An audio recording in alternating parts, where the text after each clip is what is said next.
आणि यानंतर पुढची बातमी पाहूया। बांगलादेशातील हिंदू अत्याचाराविरोधात संभाजीनगरमध्ये आंदोलन सुरू आहे। रामगिरी महाराज या आंदोलनासाठी उपस्थित आहेत।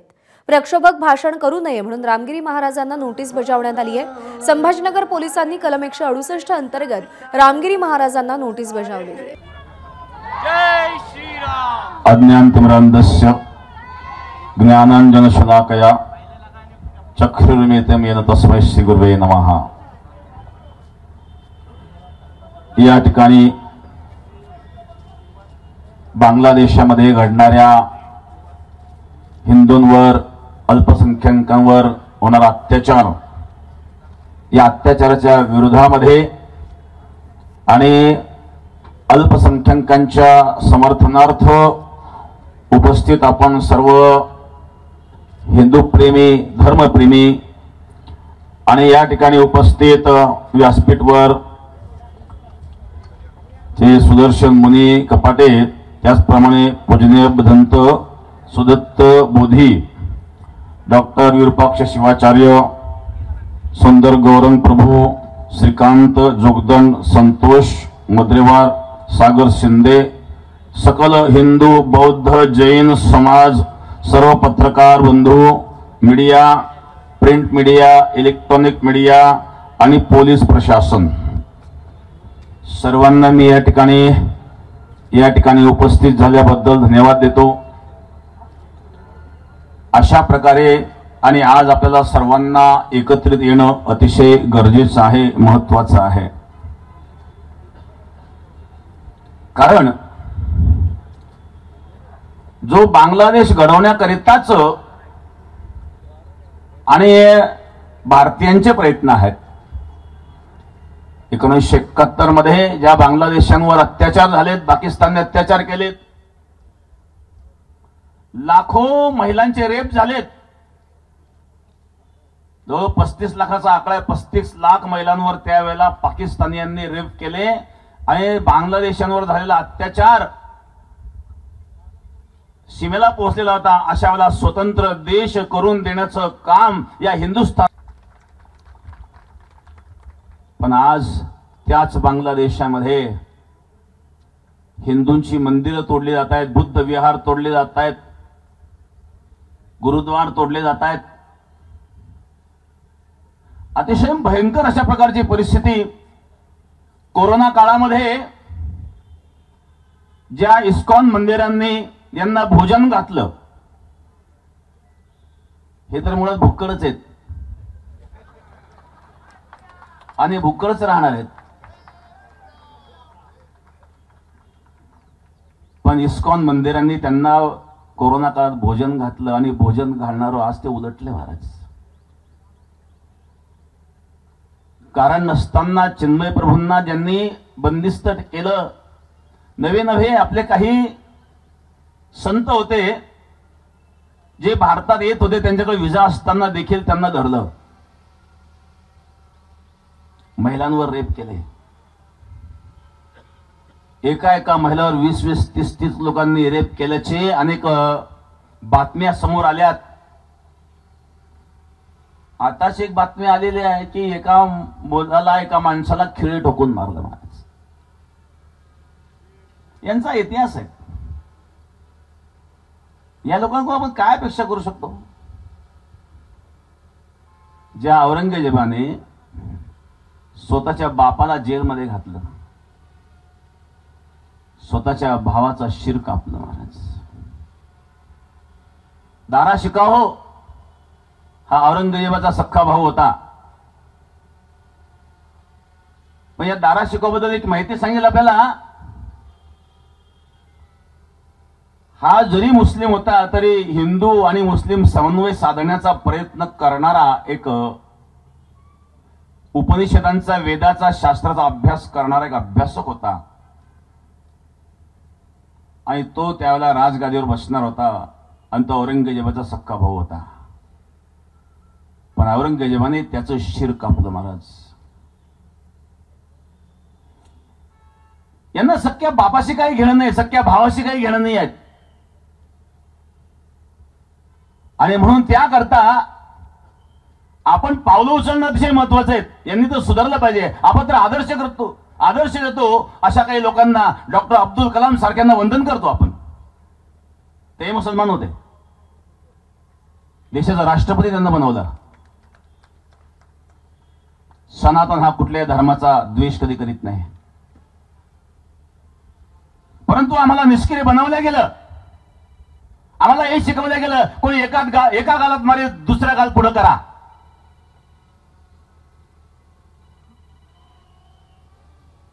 शास्त्र असं सांगत नाही. भगवान कृष्ण परमात्माने अर्जुनाला सांगितलं, अर्जुन उठ, तस्मात् उत्तिष्ठ कौंतेय युद्धाय कृत निश्चय.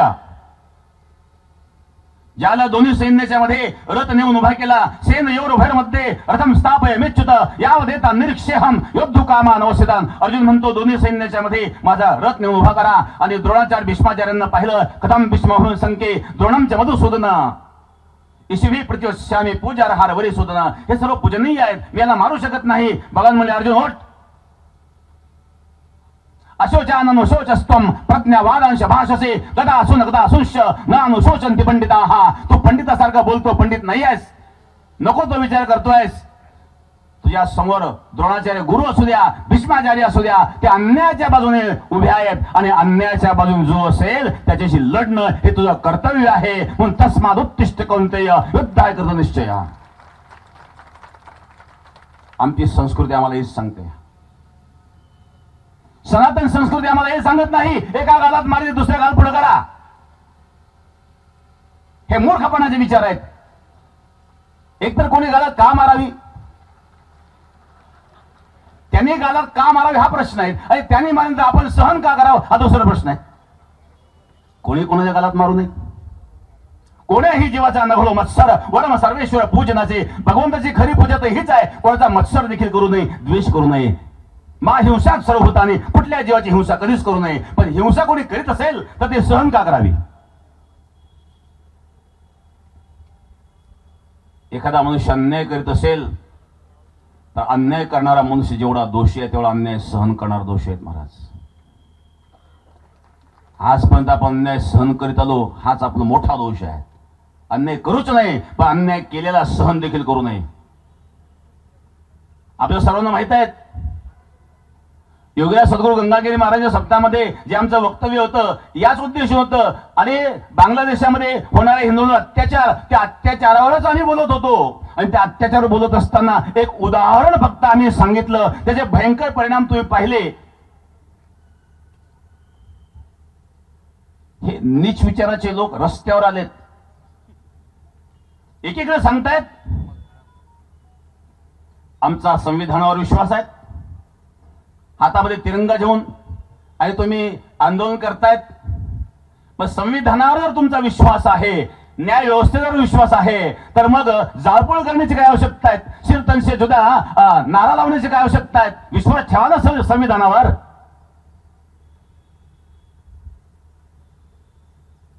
सोयीचं वाटेल तेव्हा संविधानाचं नाव काढायचं, आणि जेव्हा क्रूरता करायची त्यावेळेला मात्र संविधान बाजूला ठेवायचं. आणि म्हणून आपण सावध असणं गरजेचं आहे. जातीमध्ये वाढता कामा नये. सर्व जाती पंथ हे आपले आहेत. जगामध्ये एकच धर्म आहे, सनातन धर्म आहेत, बाकी काही पंथ आहेत. महाजनो येन गतोसी पंथः. कोणी एखादा महापुरुष ज्या मार्गाने चालतो त्या मार्गाला आदर्श समजून इतर लोक त्या मार्गाने चालतात, त्याला पंथ म्हणतात, धर्म म्हणत नाही. धर्म तो आहे जो कोणी निर्माण केला नाही, जो कधी नष्ट होऊ शकत नाही. नित्य सर्वगत स्थाणुर अचलोयम सनातनः. जो नित्य आहे, सर्वगत आहे, अचल आहे, तो सनातन आहे आणि तो धर्म आहे. आणि मग हे अन्याय करणारे कोण आहे? हे अधर्मी आहेत. हे धर्मी असू शकत नाही, हे धर्मवान असू शकत नाही. याला धर्म कसं म्हणावं?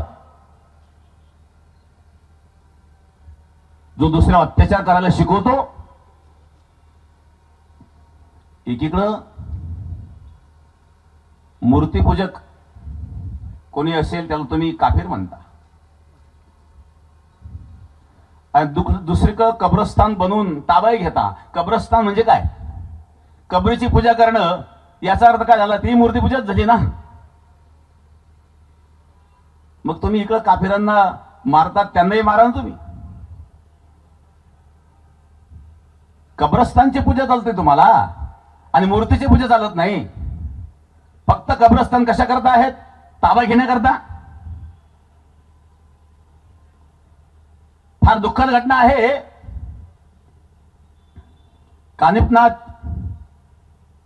कानिपनाथांचे जे स्थान आहेत मढी, त्याच्यावर सुद्धा या वक्फ बोर्डाने दावा ठोकलाय. आणखी महत्वाची गोष्ट, सप्तशृंगी मातेच्या मंदिरावर देखील दावा ठोकलाय. यापेक्षा दुर्दैव काय असू शकतं? आणि म्हणून सरकारला देखील आमची विनंती आहे, सरकारने अशा प्रकारे, आम्ही कुठल्या धर्माच्या विरोधात नाही आहेत, पण कोणी अधर्म करीत असेल, अन्याय करीत असेल तर कठोर निर्णय सरकारने घेतला पाहिजे. आणि सरकार जर कठोर निर्णय घेऊ शकत नसेल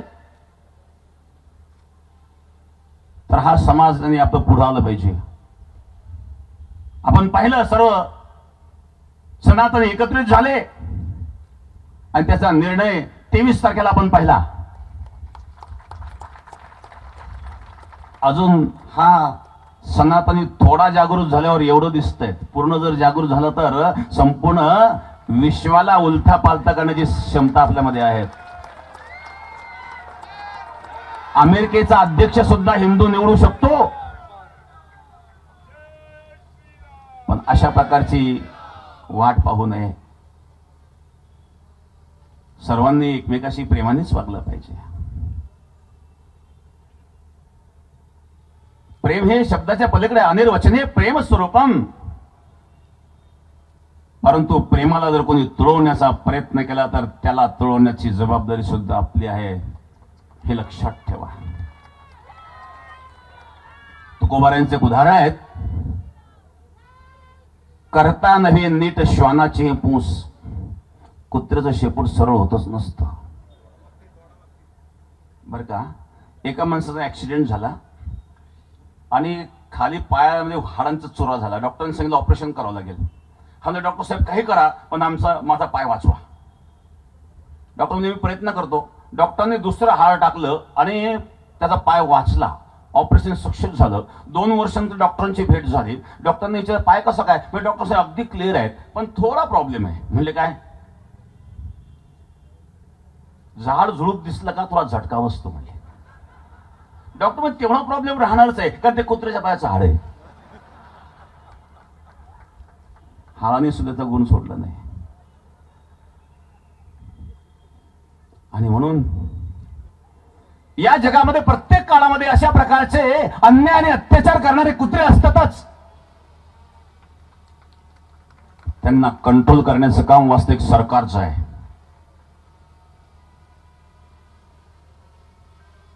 आणि म्हणून आपण योग्य सरकार निवडून दिले. जो अत्याचार बांगलादेशावर होत आहेत, बांगलादेशामध्ये असणाऱ्या सनातनींवर, हिंदूंवर, बौद्धांवर होत आहेत, तो थांबला पाहिजे. सरकारने निर्णय घेतला पाहिजे आणि जलद निर्णय घेतला पाहिजे. कारण मंदिरं पाडले, प्रत्येक मनुष्याला आपापला भाव व्यक्त करण्याचे साधनं असतात. प्रत्येक धर्मामध्ये आहेत आणि प्रत्येकाने आपापल्या धर्माचं पालन करावं. प्रत्येकाची पूजा पद्धती वेगळी असू शकते. परंतु आम्ही म्हणून तेच तुम्हाला करावं लागेल अशा प्रकारे कोणी बळजबरी करीत असतील तर अशांवर आणि चांगल्या प्रकारे कारवाई झाली पाहिजे, हे सरकारला माझी विनंती आहे. आणि बांगलादेशामध्ये आजही जो भयानक अत्याचार चालू आहेत, किती हिंदूंना मारलं, जाळलं. मेल्याच्या नंतर त्यांना हिंदू पद्धतीने अंत्यसंस्कार सुद्धा करू दिले नाहीत. मी तर आमच्या भारतवासियांना किंवा भारत सरकारला सांगेल, काही लोक म्हणतात आतंकवादाला धर्म नसतो. मग आतंकवादाचा धर्म नसतो तर पेट्रोल टाकून पेट्रोल द्या ना मेल्यानंतर. कशा करता धर्म नसतो म्हणताय तुम्ही? जर धर्म नाही ना आतंकवादाला, मग तू मेल्यानंतर त्याच्या अंगावर पेट्रोल टाकून जागेवर पेटून द्या. बघा कसा तिळपा होतोय लोकांचा. का अत्याचार सहन करायचे. आणि म्हणून बांगलादेशामध्ये जे घडतंय त्यांचा मी या ठिकाणी निषेध व्यक्त करतो. पण आपण सावध राहावं. आपण जर सावध राहिलं नाही, पुन्हा मी सांगेल, असेच जर तुम्ही जातीमध्ये वाटले जाल तर जी परिस्थिती बांगलादेशात निर्माण झाली ती आपल्याकडे का होणार नाही. म्हणून धर्माबद्दल, धर्माचं रक्षण करणे आपलं प्रत्येकाचं कर्तव्य आहे. धर्माचं रक्षण आपण कराल तर धर्म आपलं रक्षण करेल. धर्म रक्षते रक्षिताः. धर्म तर चांगलंच शिकवतो. मग या वाईट घटनेसमोर काय येतात, येत असतील तर दंड करा. तुकाराम महाराज सांगतात, अन्यायाशी राजा न करिता दंड बहुत ते लंड पिळतील. राजा जर अन्यायाला दंड करीत नसेल तर अन्याय करणाराचा उत्साह वाढत असतो. अन्याय करण्याचं मनोबल वाढत असतं. अन्याय करण्याचं मनोबल तोडलं पाहिजे. अशी कठोर शिक्षा त्या ठिकाणी दिली गेली पाहिजे. म्हणून याकरता कायद्यामध्ये सुद्धा काही बदल करून आणि अन्याय करणाऱ्याला कठोर शिक्षा मिळाली पाहिजे, ही विनंती माझी सरकारला असेल.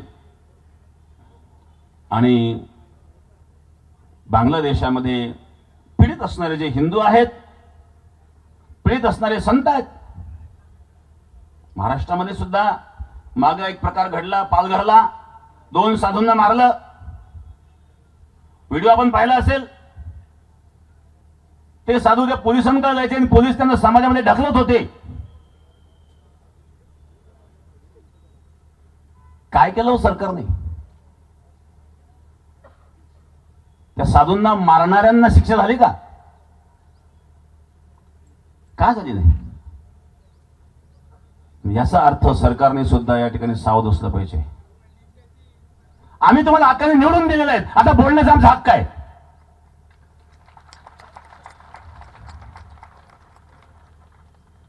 भारतच नाही, एवढंच नाही तर भारताच्या बाहेर असणारे जे हिंदू असतील, शीख असतील, बौद्ध असतील, अशांवर जर अत्याचार होत असेल तर त्यांना भारतात आश्रय दिला पाहिजे.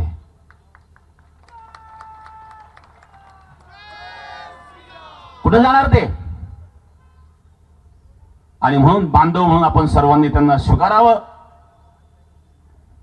आणि आज या ठिकाणी आपण सर्व या आक्रोश मोर्चाला उपस्थित झालात. मी या बांगलादेशामध्ये घडणाऱ्या ज्या घटना आहेत त्याचा निषेध या ठिकाणी व्यक्त करतो. आणि आपण सर्वांनी एकत्र येऊन अशाच प्रकारे बलशाली व्हावं, बलवान व्हावं, की अन्याय करण्याची हिंमत होणार नाही, अशा प्रकारची आणि बल शक्ती आपल्यामध्ये भगवंताच्या कृपेने निर्माण हो, हेच मी प्रभूचरणी प्रार्थना करतो. धर्म की अधर्म का नाश हो, अधर्म का प्राणियों में विश्व का सनातन हिंदू धर्म की गो माता की गो हत्या. जय जय श्रीराम. 2च मिनिट मी वेळ घेणार आहे. जास्त वेळ 2च मिनिट बसा, अधिक वेळ घेणार नाही.